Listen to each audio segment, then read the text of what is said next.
ዕለት 21 ሚያዝያ በስመ አብ ወወልድ ወመንፈስ ቅዱስ አሐዱ አምላክ።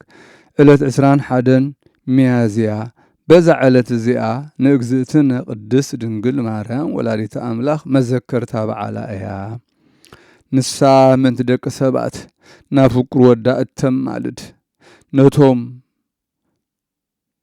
ንጽዋዓን ብጸሎታ ንእመንን ከዓ ኃጢአትና ተስተስርየልና እያ። ምእንቲ እዚ ኩሉ በዓላታ ኸነብዕሎ ይግባአና። ጸሎታን በረኸታን ምሳና ይኹን ዘለዓለም ዓለም አሜን። ሰላም እብል እንዘ እሁብ ብጻ ለድንግልና እችክልኤ እንተ ውስጡ አፍአ ማርያም እግዝእት እንተ ወለድቺ እግዚአ ይከውን ዜና ዝክርቺ ለእለ በአይዛን ተሰምአ ለአማኡትየ ማየ ወለአይጽምትየ ቅብአ። ሰላም እብል እናሃብኩ መብጽዓ ንድርብ ድንግልናኺ ናይ ውሽጢ ምስናይ አፍአ እመቤተይ ማርያም ዝወለድኪ ጐይታ እግዚአ ዜና ዝኽርኺ ይኸውን ብእዝኒ መንፈስ ዝሰምዓ ንኣማዑተይ ማይ ነዕጽምተይውን ቅብአ። በዛ ዕለት እዚኣ ቅዱስ ብሩታ ወሳዕረፈ እዚ ቅዱስ ካብቶም ጥበበኛታትን ፈላጣትን ኣማኸርትን ናይ ሃገረ ኣቴና ሓደ እዩ። ቁጽሩ ምስቶም ኣረገውቲ መምህራን ኣብ ገዛ ናይቶም ደረስቲ ዝቕመጡ እዩ።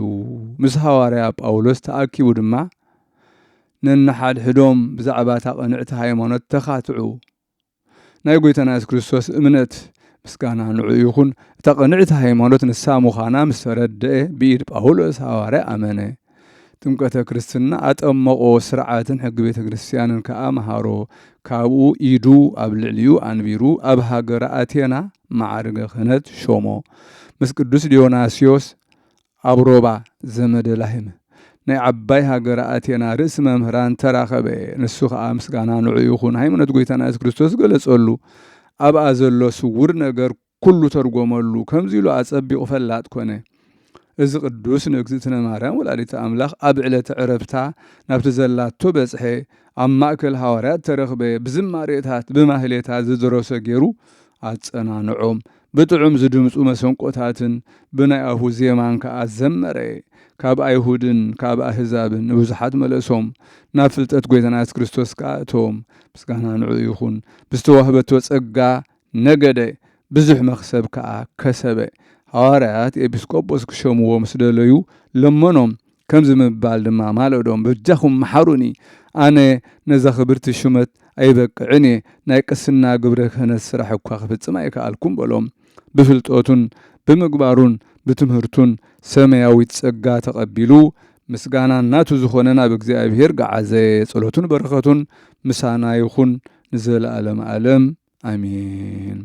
ሰላም ለብሩታዎስ ዘዘመረ ማህሌታ ሃበ ሐዋርያት በጺሖ ለማርያም ጊዜ ዕረፍታ ወአመ ፈቀዱ ይሲምዎ ዘኤጲስቆጶስ ማዕርገ ጾታ ኢይክሊቤ ሲመታተ መንታ እስመ ኢያብጻሕኩ ለቅስና ሰናየ መልእክታ። ሰላም ንብሩታዎስ ዘመረ ማህሌታ ኣብ ሐዋርያት በጺሑ ንማርያም ጊዜ ዕረፍታ ክሸምዎ ምስ ደለዩ ኣብ ናይ ኤጲስቆጶስ ማዕርግ ጾታ ኣይክእልን የበለ ሹመታት ማንታ ክልተ ማለት እዩ። ንቅስና እኳ ጽቡቕ ገይረ ኣየብጻሕኩን መልእኽታ። በዛ ዕለት እዚኣ አክርክስኮስ ይቅርይስ ኢዮራስ ዝተባህሉ ቅዱሳን ዓረፉ። በረኸቶም ምሳና ይኹን ዘለዓለም ዓለም አሜን።